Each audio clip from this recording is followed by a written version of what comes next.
So what we are going to look at basically is HLS results analysis, right? The timing as well as resources. Briefly look at the synthesized Verilog and also look at what co-simulation means. Okay. So let's get started. I am going to pick up where we left off last time. The code that we had for the FFT, as I mentioned earlier, was, I had shown you this code briefly, but on the other hand, all of you have your own versions of the code, so you don't need to really use this. This is just one sample. It's for a 32-point FFT. This has been written pretty much following exactly the stage by stage, block diagram that you would come across in any textbook on signal processing for the FFT algorithm, right? So it's a 32-point FFT, therefore there are 5 stages. There is also one stage for bit reversal. We went through the synthesis process and the numbers that we saw were basically this, right? The interval was 511 clock cycles and the latency was also 511 clock cycles. In other words, you give the input, you wait for a certain amount of time for everything to complete, right? And after that is when you can give the next set of inputs. Okay. We will look at that in a little bit more detail as we move forward. Before that, I just wanted to also talk in a bit more detail. We had already looked at this, the group FFT, that block was taking around 80 clock cycles. There are 5 such blocks, that's around 405 clock cycles, and one loop for the bit reversal which was taking 96 clock cycles, right? So there are a few things that you can look at over here. One of them is this thing that basically says this is the trip count, right? The trip count of any loop in general is simply going to be the number of times the for loop executes. So in this case, for I is equal to 0 up to n, n is 32. Therefore the trip count of this bit reversal loop is 32, right? This thing pipelined, right now it says no, okay. This is something that we will get into later. I am not going to talk about it now, but it should be obvious to you by now that there is something called pipelining that you can do over there, which hopefully should give you some speed up, okay. But I don't want to get into that right now because that is one of the optimizations that we are going to be looking at. It probably requires a little bit more time to spend on it and understand when you can do pipelining, when you cannot, and so on, okay. The latency of the loop is basically 3, and in this case, so one way of looking at what it means when it says not pipelined is, it does not say anything about the initiation interval of the loop, okay. There is no concept of initiation interval. The loop starts, it has to finish, and the next iteration of the loop will start after that. So then there is only a concept of a latency, right? The loop takes 3 clock cycles to finish, and you can sort of understand why. There is one read operation, some computation, and a write operation involved. That itself is sufficient to take 3 clock cycles, okay. Multiplied by 32, it gives you a total latency for the loop of 96. In the same way, you can do the analysis for the rest of the computations as well, and roughly you come up with this number saying that the final interval and latency for the overall FFT is 500 clock cycles. What about the resource usage? No block RAMs. Kind of interesting. There are, after all, you have declared a whole lot of arrays in your code, but it finally has inferred that no block RAMs were required in order to implement this, okay. Why does that happen? To understand that, you probably need to look a little bit more closely at the generated Verilog code, right? But broadly, you can think of it this way. The way that the code has been written, pretty much each stage is just generating output which is then being fed into the next stage. You don't need a separate block RAM in order to store the data, right? The assumption that you have over here is you have some external memory which has an interface to your FFT module, right? And effectively speaking, what is going to happen is, I am going to read data from the FFT module, from the memory, do some computation, write it back into that memory. So in other words, this is sort of doing an in-place computation, right? just this one memory block alone is sufficient. No additional memory is needed. Okay. What about the number of DSP48E, right? What is a DSP48E? Broadly speaking, it's a multiplier.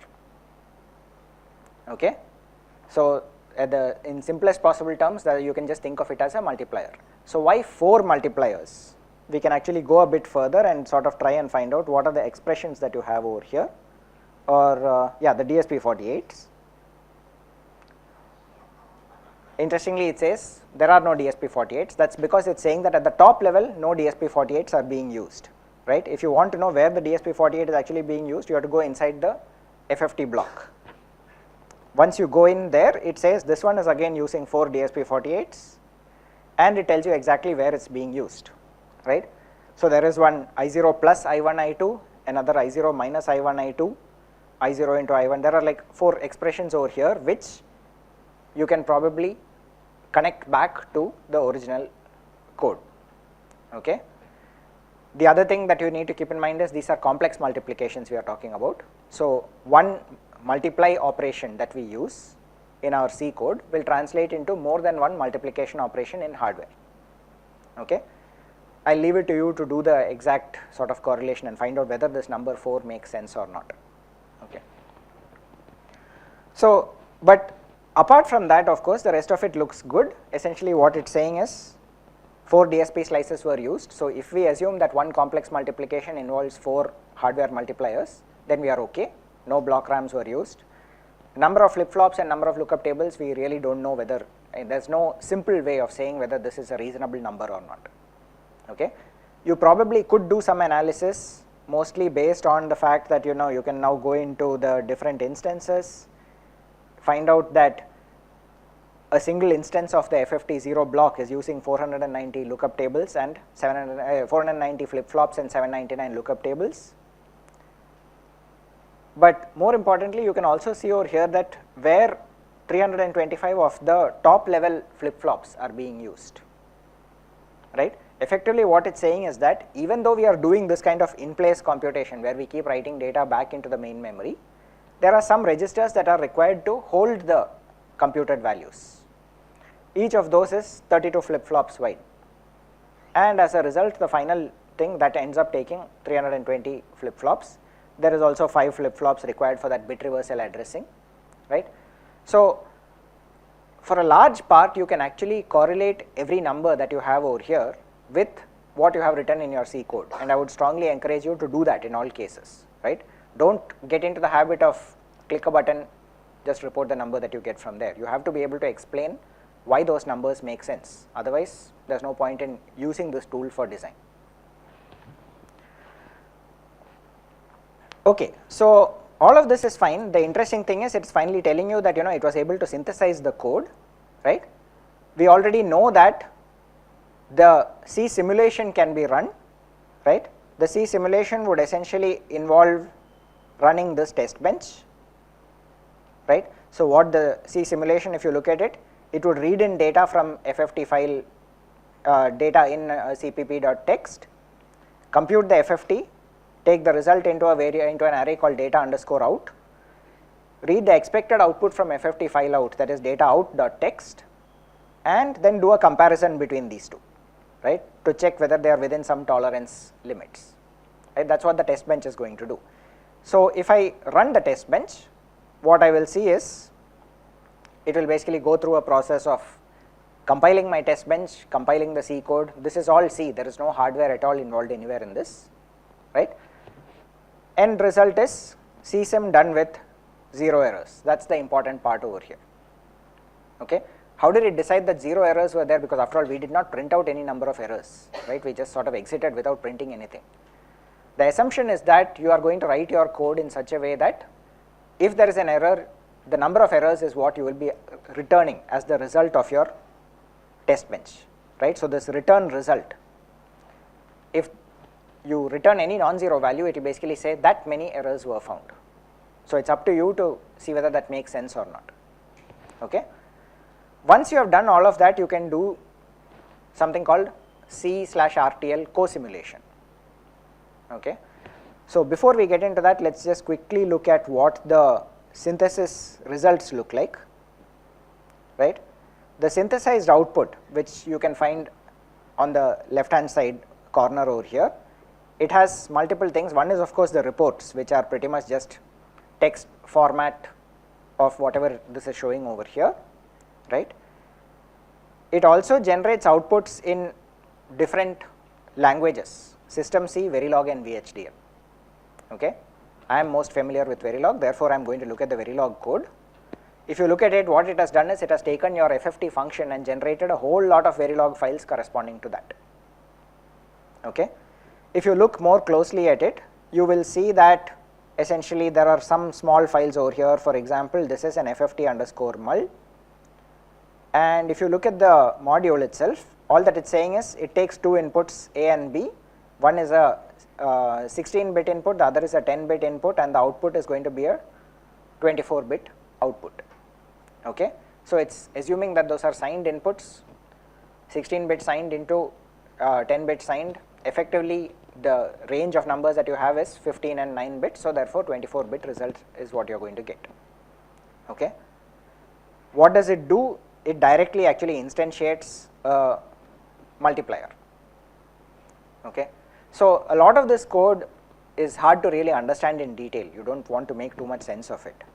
But what you can do over here is look at the top level FFT block.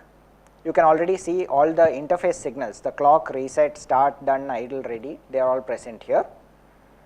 The signals for reading in from the outside world, the data is present, and writing out back to the outside world is also present.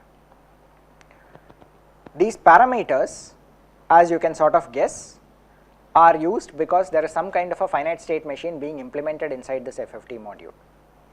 Remember what I said about how in general a data path plus control is implemented. The data path consists of the computational units, the multiplier, the adder, etc. And the control essentially is a set of select signals for multiplexers. And those control signals are generated by means of some kind of a finite state machine. Okay. What this is effectively telling you is there is a finite state machine inside this top level FFT block. In this case it has 13 states. If you look at the numbers on the right hand side of this expression, you will see that it is 1, 2, 4, 8, 16, etc. What kind of FSM encoding does that mean? You remember? Yeah, it is basically what is called one hot encoding, right. So essentially using 1 bit to indicate a state. So in other words, it will use 13 registers, 13 flip flops in order to hold the state value. At any given time only one of them will be on. What is the advantage of one hot encoding? Decoding which state you are in is very fast and very easy. There is only one flip flop that is going to be active, all the others are 0. So you can just use that as a select signal to determine what outputs are being generated. What is the disadvantage of one hot encoding? The number of flip flops that you use, right. But on FPGAs, flip flops are plentiful, right. The number of flip flops that you have on an FPGA compared to what you would get on an ASIC for a given amount of logic, FPGAs are very rich in flip flops. So you will typically see things of this sort, right. There will be a lot of buffers, there will be a lot of small flip flops, there will be a lot of finite state machines with one hot encoding, things that you would not normally implement in ASIC designs. Okay, that is one of the sort of differentiating things that you need to keep in mind when you are writing code for an FPGA versus for ASIC. In our case, we do not care too much about it, hardware, as long as we get working hardware, that is all, right. The details of which way to implement it, we can think about that later. Go further down, it is hard to understand this code, it was never meant to be read by human beings. On the other hand, there are parts of it that you can make out what is going on, right. So there are blocks over here that basically look like memory blocks, you can clearly make out that they are going to hold temporary values and so on. The FFT0 block is ultimately one big instance that you have over there. Apart from that, you have all of this tiny combinational logic that basically looks at the state and looks at some values and then says done becomes 1 or idle becomes 1, ready, the select signals, right, the CE values, address values, all of those are changed based on the state that you are in and some other conditions. Okay. So, the entire sort of logic that you would need for the state machine is visible over here.